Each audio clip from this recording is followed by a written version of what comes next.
Hey guys, Captain Andrew here with FishHeadwatersLake.com. One of our anglers on the Facebook group had mentioned that it might not be a bad idea to post up sort of a tutorial educational video on how to approach the ramp for those who haven't visited before. This will kind of make it easier, easier on you. It's a busy ramp, obviously, and it's not a very big area, so if everybody sort of goes with the flow, then things run a whole lot more smoothly. Of course, there's no laws or rules or whatever. You can drive in there and do whatever you want, but this seems to make everything work relatively simply.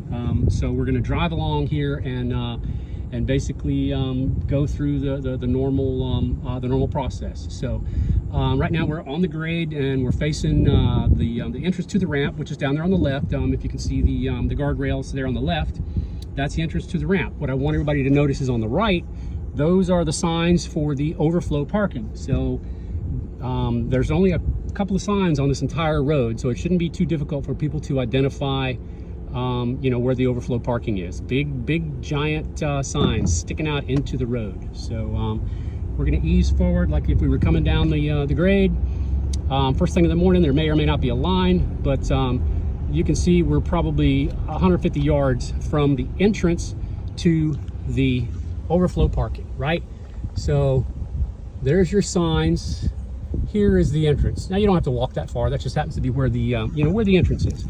So there's acres and acres and acres of land over here that sorry about the reflection. St. John's Water Management District, who controls all of that land over there, man, they come out and they mow it. They keep it looking nice so folks can park over there. So there is there's plenty of it.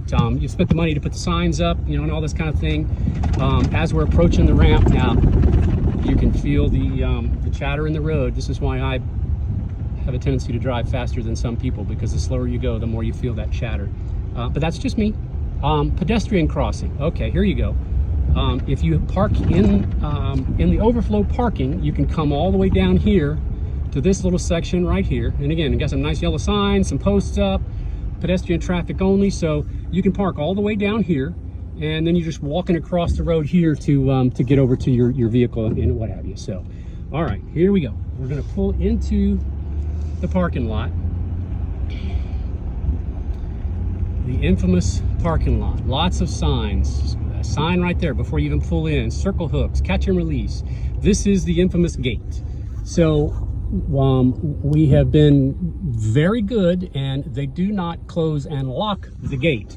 If we keep following the rules and we do what we're supposed to do, then they're not going to lock the gate. But when people say, oh, you can't be in the parking lot until an hour before sunrise, this is the gate.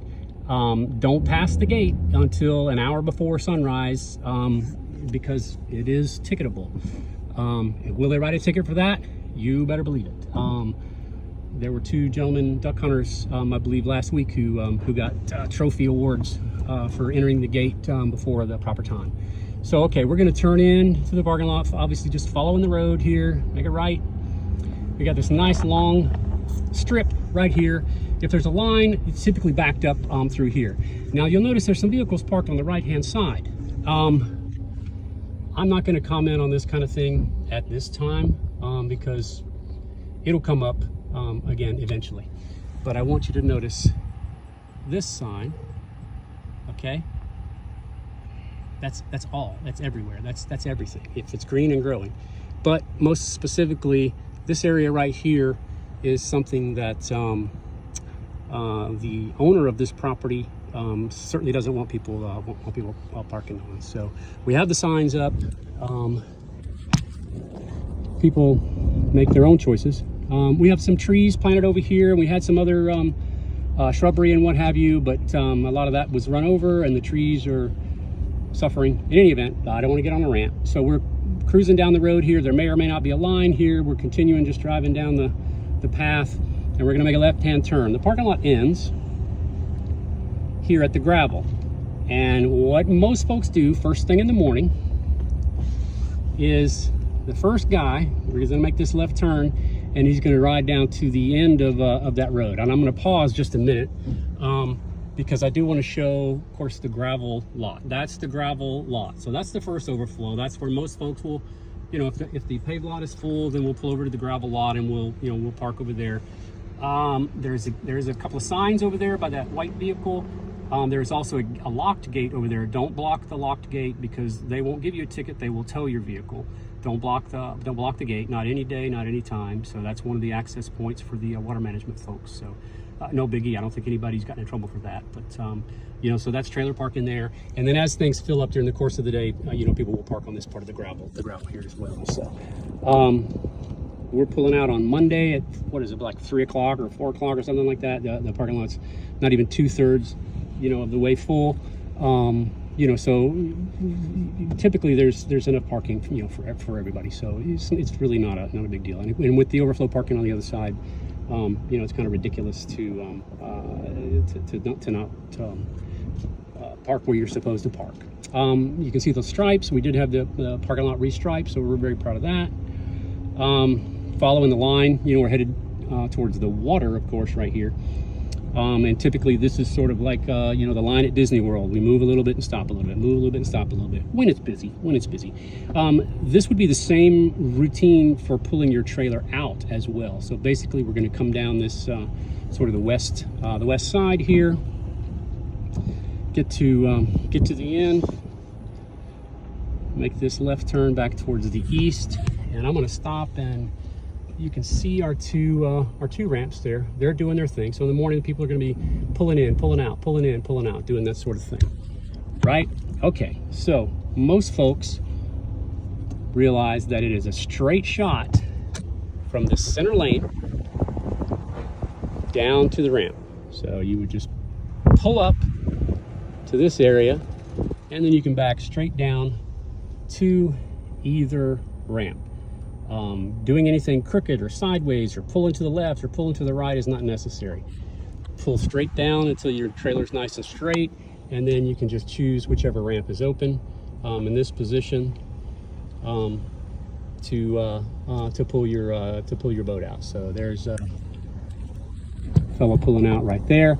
So the procedure, once you drop your boat in the water, we have a very small floating dock, a little finger pier there, but you'll find that most of the guys pull up on the beach. There's a nice grassy area down there to just pull your boat right up into the grass. You're welcome to tie up to the dock, of course.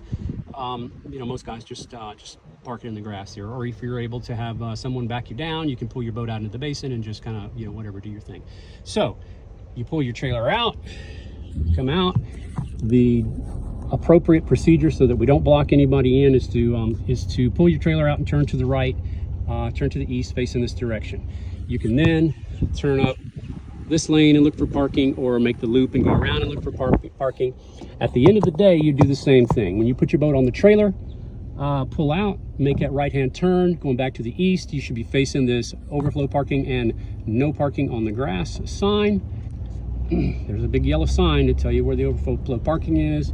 We get to this edge of the parking lot. This is the side with the restrooms, and just as these gentlemen are doing, pull up and get your boat ready to go back on the road. Do your straps and put your cover on, you know, all that sort of thing. So it's perfectly fine. So a lot of times in the afternoons, when it's not too full, guys will pull out of the ramp and then they'll pull into one of these slots, you know, in an empty slot here to put your cover on or do your straps or, you know, whatever, that kind of a thing. So, you know, basically it's just a big, you know, sort of a roundabout. And if everybody goes that direction, then it makes things, you know, work a whole lot easier. So.